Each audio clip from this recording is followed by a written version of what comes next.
स्वागत है आप सभी का हमारे YouTube channel Shibli college info पे, जहां आपको मिलती है कॉलेज और यूनिवर्सिटी से रिलेटेड सारी इन्फॉर्मेशन। फ्रेंड्स, आज की जो वीडियो है वो यूपी बीएड से रिलेटेड है। जिन भी स्टूडेंट को बीएड में एडमिशन लेना है, जो लोग बीएड करना चाहते हैं, ये वीडियो उनके लिए है। इस वीडियो में हम आपको बताएंगे एडमिशन के फॉर्म की डेट क्या है, इसकी लास्ट डेट क्या है, फीस स्ट्रक्चर क्या है, एंट्रेंस डेट क्या है, सारी चीज़ें इस वीडियो में आपको बताएंगे। और साथ ही साथ जैसे कि बहुत सारे स्टूडेंट ये हैं कह रहे हैं कि बीएड कितने साल का है, वो पूछ रहे हैं। इस पे एक वीडियो हमने बनाई थी, जो एक नोटिफिकेशन आया था, जो एक न्यूज़ आई थी, उस पर एक वीडियो हमने बनाई हुई थी। आप चैनल में जाकर के उस वीडियो को देख सकते हैं। साथ ही साथ इसमें ये भी बता देंगे किन के लिए 1 वर्ष का है, किन के लिए 2 वर्ष का है, 2 साल का है, ये भी बताएंगे। और इसके लिए मिनिमम आपके जो परसेंटेज होते हैं वो कितने परसेंटेज होने चाहिए आपके ग्रेजुएशन में या पोस्ट ग्रेजुएशन में, ये सारी चीज़ें इस वीडियो में हम डिस्कस करने वाले हैं। जो भी स्टूडेंट इंटरेस्टेड हैं वो इस वीडियो को लास्ट तक देखें, तभी सारी चीज़ें वो समझ पाएंगे। तो चलिए हम चलते हैं, जो पेपर कटिंग है उस पर चलते हैं और वहाँ पे चीज़ों को समझ लेते हैं। अगर आप हमारे चैनल पर नए हैं तो चैनल को ज़रूर से सब्सक्राइब कर ले, ताकि सारी इन्फॉर्मेशन आपको नोटिफिकेशन के थ्रू मिल सके। यहाँ पे आप देख सकते हैं, यहाँ पे लिखा हुआ है 15 से भरे जाएंगे प्रवेश परीक्षा के फॉर्म। यानी कि यूपी बीएड के जो आपके फॉर्म हैं, एप्लीकेशन फॉर्म है, एडमिशन फॉर्म है, वो 15 से भरा जाएगा। इसमें अब देखिए इनकी फ़ीस की अगर बात करें, सबसे पहले फ़ीस की बात कर लेते हैं। यहाँ पे देखिए फॉर्म भरने की फ़ीस के बारे में लिखा हुआ है।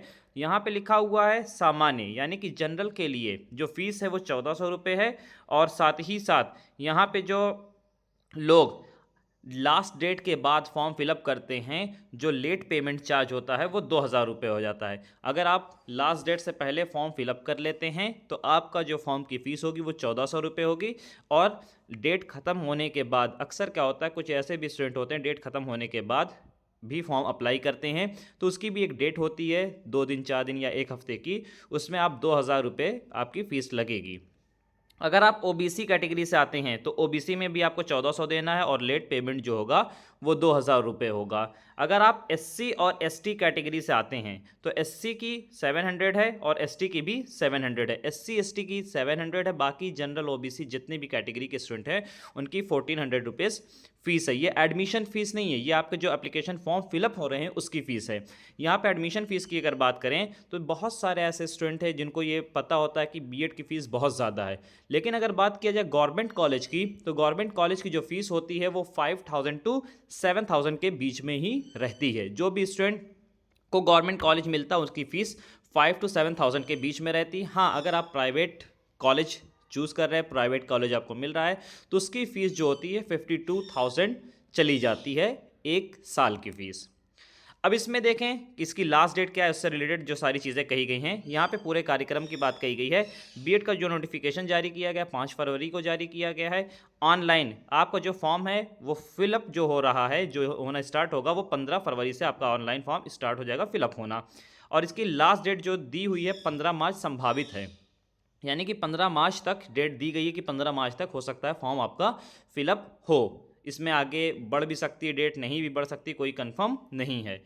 उसके बाद है प्रवेश परीक्षा, यानी कि जो आपका एंट्रेंस होना है, बीएड का एंट्रेंस जो होगा वो अप्रैल में संभावित है। अप्रैल में आपका एंट्रेंस एग्ज़ाम हो सकता है। अप्रैल की जो डेट है, अभी डेट फिक्स नहीं है, जब पूरा नोटिफिकेशन आउट हो जाएगा, आ जाएगा, तब जाकर के ये सारी चीज़ें क्लियर होंगी। ये एक शॉर्ट नोटिफिकेशन है जिसमें आपको बताया गया है। इसी के साथ इसका जो परिणाम है, यानी कि जो इसका रिजल्ट है, वो मई में आएगा, मई में संभावित है, यानी कि मई के मंथ में किसी भी डेट में आ जाएगा। और ऐसा होता है कि हर साल जो बीएड का रिजल्ट है, जिस दिन एंट्रेंस होता है उससे 1 महीने के अंदर जो इसका रिजल्ट होता है वो आ जाता है। फिर उसके बाद काउंसलिंग की डेट, अब काउंसलिंग भी कई सारे राउंड में होती है। काउंसलिंग की जो डेट दी हुई है 10 जून से संभावित डेट दी हुई है। देखिए इस बार क्या है कि ये लोग क्या है कि 2 साल पहले अगर देखा जाए कोविड के बाद से जो सेशन था बहुत डिले चल रहा था, इसलिए इसमें अब ये लोग तैयारी कर रहे हैं सेशन को सही से करवाया जा सके। क्योंकि बहुत सारी ऐसी यूनिवर्सिटी हैं, बहुत सारे ऐसे कॉलेज आपने सुना होगा कि जहाँ पे फर्स्ट सेमेस्टर के एग्ज़ाम कभी फेब में हुए हैं, कभी मार्च में हुए हैं, इस तरह से हुए हैं। और सेकेंड का एग्ज़ाम जो हैं वो पता चला जुलाई में हुआ है या फिर अगस्त में हुआ है। तो इस तरह से क्या करेंगे, पहले एडमिशन अगर ले लेंगे तो दिसंबर तक फर्स्ट सेमेस्टर का एग्ज़ाम करवा लेंगे और सेकेंड सेमेस्टर का जो एग्ज़ाम होगा वो अप्रैल और मई के मंथ के बीच में हो जाएगा। इससे सेशन आपका डिले नहीं होगा। अब देखिए यहाँ पे कुछ चीज़ें आ जा रही हैं जैसे बहुत सारे स्टूडेंट को ये चीज़ जाननी होगी कि जो फॉर्म फिलअप हो रहा है कहाँ से होगा। तो देखिए यहाँ पे देखिए बीयू लिखा हुआ है, आप देख सकते हैं यहाँ पे बीयू लिखा है। तो लगातार तीसरी बार बीयू यानी कि बुंदेलखंड यूनिवर्सिटी जो झांसी में है, वो यूनिवर्सिटी लगातार तीसरी बार इस एंट्रेंस को करवा रही है। गवर्नमेंट ने तीसरी बार इनके ऊपर भरोसा जताया है और इसको फिर से जो एग्ज़ाम को कंडक्ट करवाने का काम है वो बुंदेलखंड यूनिवर्सिटी को मिला है। अब यहाँ पे बात कर लेते हैं योग्यता की, यानी कि आपको एडमिशन अगर चाहिए, आपको अगर एडमिशन लेना है तो कितने परसेंटेज होने चाहिए। तो यहाँ पे लिखा हुआ सामान्य व ओबीसी अभ्यर्थी का कम से कम में 50% अंक के साथ यूजी या पीजी हो। तो देखिए अगर आपका 50% अंक होगा 50% के साथ यूजी या पीजी, यानी कि अगर आपने ग्रेजुएशन में 50% स्कोर किए हैं या पोस्ट ग्रेजुएशन में 50% स्कोर किए हैं तो आप इस फॉर्म को अप्लाई कर सकते हैं। अगर 49 पॉइंट कुछ है समथिंग है तो आप इसको अप्लाई नहीं कर सकते, आप एडमिशन नहीं ले सकते हैं। SC ST के लिए देखा जाए तो SC के लिए, SC और ST के स्टूडेंट के लिए 45% दिया हुआ है। अगर वो 45% लाते हैं तो उनका एडमिशन हो जाएगा, वो एंट्रेंस दे सकते हैं। यहाँ पे लिखा हुआ बीटेक या बीई है तो गणित साइंस कोर विषय के साथ कम से कम में 50% अंक होने चाहिए। अगर आपने बीटेक किया है या फिर बैचलर ऑफ इंजीनियरिंग की है तो इसमें आपका जो मैथ है या साइंस है उसमें कोर विषय जो होता है आपका, उसमें 50% अंक होने चाहिए। उस सब्जेक्ट में आपके 50% मिनिमम जो आपके मार्क्स हैं वो होने चाहिए, तभी आप इस फॉर्म को अप्लाई कर सकते हैं, अदरवाइज़ अप्लाई नहीं कर सकते हैं। तो यहाँ पे हो गई परसेंटेज की बात। अब बहुत सारे ऐसे स्टूडेंट हैं जिनको जिनको ये जानना है कि क्या बीएड कोर्स जो है वो 1 साल का हो गया है या फिर 2 साल का है।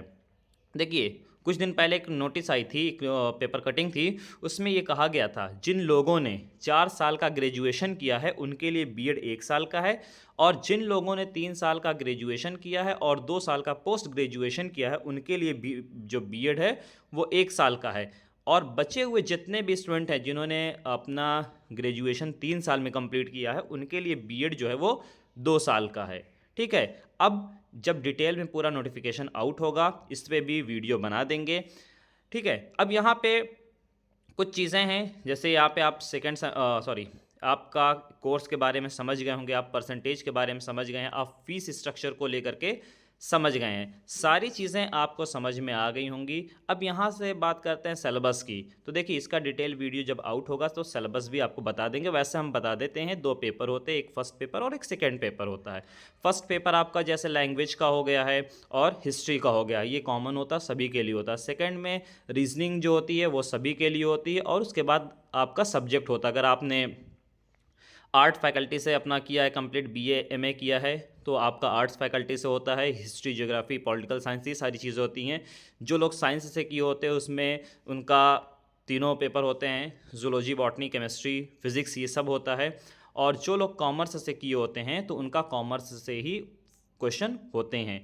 तो फर्स्ट पेपर में 100 क्वेश्चन और सेकंड पेपर में भी 100 क्वेश्चन आपके रहते हैं। टोटल जो होता है आपके मार्क्स 200 के हो जाते हैं, 50-50 करके होता है। 50 जो फर्स्ट पेपर होता है वो 50+50 का होता है, सेकंड पेपर जो होता है वो भी 50+50 का होता है।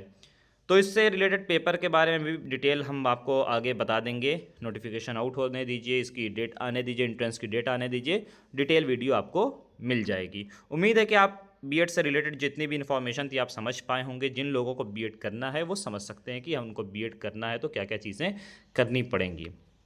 बस आज की वीडियो में इतना ही, मिलते हैं नेक्स्ट वीडियो में। थैंक्स फॉर वॉचिंग, और चैनल को आप लोग ज़रूर से सब्सक्राइब कर लें।